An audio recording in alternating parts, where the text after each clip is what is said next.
Hello guys! Hello guys, good evening, good morning, good afternoon, good... Ano ba ito? Good night. Guys, katatapos ko lang magtrabaho. Talagang medyo nangangaling pa ako. Pero thankful pa rin kasi natapos ko ang Lunes. Natapos ko ang mission ng Lunes. Ito lang ang pinaka-importante, yung matapos na ang buong araw, kung anong nagawa mo. At saka kailangan talaga tayo magpasalamat sa Panginoon kung ano yung natapos natin for the whole day.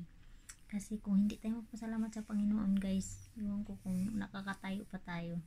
Kaya without God, our life is meaningless, no? Kung wala tayong Panginoon, ang buhay natin para wala lang. Kaya talagang the important is God is the center in our heart, no? Kasi kung wala talaga ng Diyos, ang buhay natin kulang. Kaya ito lang ma-share ko sa inyo, guys, for the whole day. Nagpasalamat ako, natapos ko ang Lunes. Ito guys, bumalik ito si Jolie. Welcome back to my channel, guys. Ito, mag-vlog muna ako kasi parang na-interest ako mag-vlog ngayong araw kahit pagod. Pero sorry din naman siguro. Smile pa rin kahit pagod. Good vibes muna tayo, guys, kasi kahit pagod gabi. Before ako matulog, kailangan ako mag-good vibes kasi kailangan mag-smile kasi baka ito lang ang secret na kahit na mamayat man, okay lang. At least mag-smile man. Ang smile is the best to bring. Di na ako marunong English, guys. Ito guys ang aking i-share sa inyo. Maraming nag-asa sa akin, no? Siguro may mga chat-chatting sila na gusto nilang ibahin yung mga words nila, matuto ng mga Italian. Baka may mga ka-chatting kayo dyan na Italian, may matutunan kayo ng mga basic, no? Basic. I'm willing to help you kung ano yung itatanong nyo, no? Kaya ako willing to share kung ano yung natutunan ko. Ayoko naman ipagdamot. May mga konti namang natutunan, dapat i-share ko. Kaya guys, nandito lang ako para tulungan kayo kung gusto niyo matuto ng Italian. Kahit basic lang. Kasi yun namang importante, yung mga basic, no? Ito guys, paano ko i-start? Nalilito ako, guys. Parang kahit hindi whole day ng oras, alam niyo yung oras, mag alas 11 sa gabi, mag 11 10 22:45, alas 10:45, 10:45 na, quarter to 11 p.m. dito. Pero wala akong tulog, guys. Pero nagpasalamat ako sa Panginoon kasi grabe ang strength na binigay niya sa akin ngayong araw. Hindi ngayon lang araw, every day. Iwan ko lang kasi 5 days na ako walang tulog. Pero nakakaano pa rin ako. Thanks God talaga. Thanks God, Lord. Thank you, Lord. Ito yung ko sa inyo, guys. Kung gusto niyo matuto ng Italian, nandito lang ako kasi ready to help you. Okay. Ito yung unahin natin, no? Kasi hindi ko alam kung saan ako mag-start. Allora mag-start ako sa pagkagising sa umaga. Kayo, guys, anong ginagawa niyo pagkagising umaga? Pumunta sa CR? Natural, pupunta tayo sa CR. Pero before that, ano yung ginagawa natin? First and foremost, ang ginagawa natin is babangon, magdasal, mag-thanks, be thankful to God na ginising pa tayo. Kaya ang Italian ng dito ako mag-start yung nagkagigising ng be thankful to God. Allora ang Italian ng thanks God, grazie Signore Dio, no? Kasi ang Signore, ang Dio is Lord God, Lord God, no? Signore Dio, Lord God, no? Jesus Christ is Jesu Cristo. Ito yung pinakauna nating anuhin guys, para naman pag matuto tayong Italian, at least ang nauna nating na-start yung pasalamat sa Panginoon, no?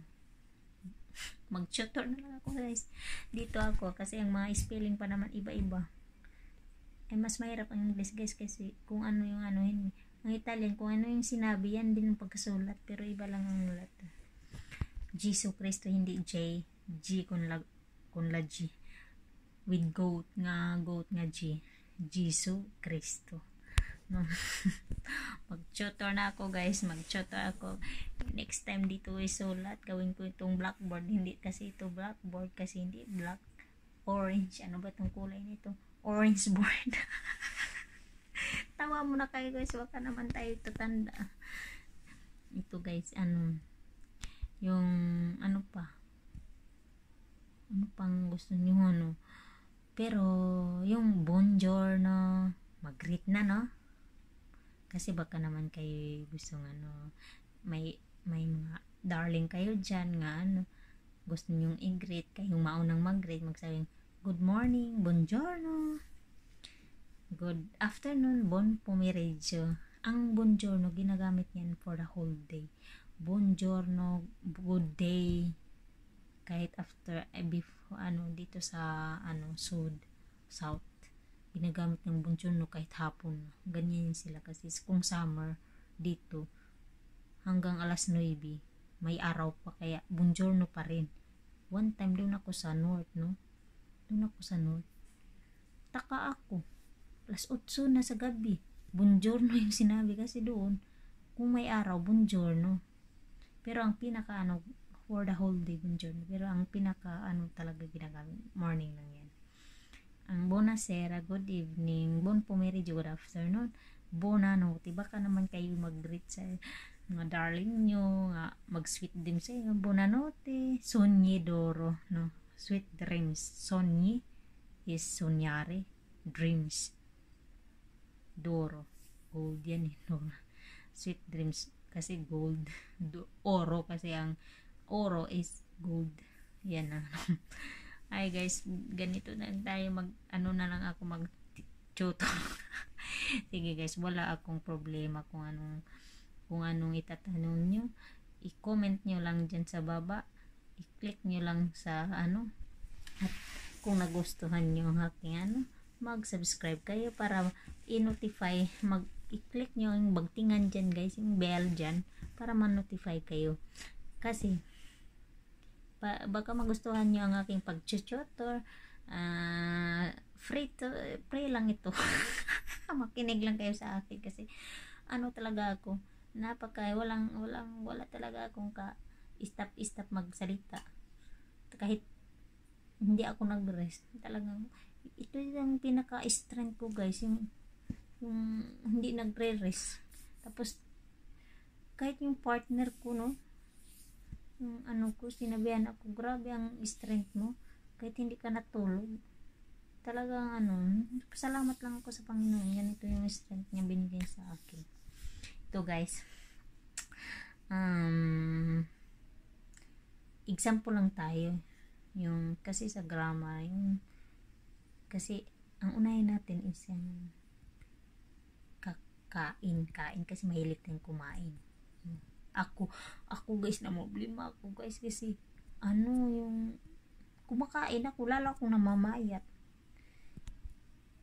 Tapos meron akong sabi, diba nag-vlog ako one time about nitong ito guys, proven talaga siyang pampapayat, proven, huwag kayong magtaka. Talagang gusto niyo magpapayat, ito talaga ang pinaka proven guys, proven and tested. Kasi ako, ito yung for ano na ako, kasi good for 2 months to. Since August pa ako nito eh. Every kolatsyon, breakfast. Pero, pag mataba ako, hindi na ako magdagdag. Ako, dagdag ng alora. Kulang pa yung mga dinagdag ko. Kailangan kong kakain pa ng ibang mga carbohydrate, mga biscuits in the morning. Para tataba. Lalong, bagay talaga to sa mataba, guys. Ako lang nagbut-but. Ako lang nagawa ng sarili kong mundo nga pampapayat talaga to, guys. Proven. Ha? Proven talaga ko, guys. I will recommend you. Okay? To, guys. Alora, guys, yung ang unahin natin yung verb na yung kumakain, mangiare. Kasi dito sa Italia, guys, mahilig silang gumagamit ng verb. Yung mga hindi tayo makasalita kung walang kasi ang verb naman is actions, no? Hilig sila ng verb guys. Verb ni yung lahat ng galaw. Kung hindi ka marunong sa verb, mag-connect, kolega, conjunction. Mamaya hindi ka matuto. Balik ko hindi yung grammar nila dito, guys. Grabe. For example, kumakain. Grabe ang verb na yan, mangiare. For example, ako kakain, io mangio. Ito yung guys, yung technique, no? Kung ako, may ayan katapusan lahat ng verb. Hindi lang lahat, may mga exemption naman. Io mangio. Tu, ikaw, tu mangi, ay. Sila, ay noi, tayo, noi mangiamo, may mo. Tapos sila, loro mangiano. Tapos, yung kakain pa ako. Mamaya ako kakain. Manjiro dopo. Manjiro. Ikaw, manjiray. No? Tapos, sila manjirano. Pag tayo, manjiremo. Ganyan. Guys, next time dito lang magsulat ako. Ganito lang, guys, ang buhay ko talaga dito. Okay lang ako kung magtanong kayo kung anong mga gusto niyo itanong. Marami pa tayong mga dapat mga basic tayo, kasi yun man lang ginagamit. Huwag na tayong mag-deep kasi lalo tayong mahirapan sa ating buhay-buhay. Sige, guys, salamat sa inyong pakinig. Thank you for watching. Kung nagustuhan niyo ang aking video, please subscribe and click the bell button para maka-notify kayo kung anong mga aking mga vlogs. Sundin mo lang ako kung ano ang ginagawa ang Julie dito. Ito, guys, bye bye, good night, guys, kasi ang mata ko parang nang huloy-huloy na. Thank you, guys. Thank you very much for watching. Thank you for the next vlogs. See you. Goodbye.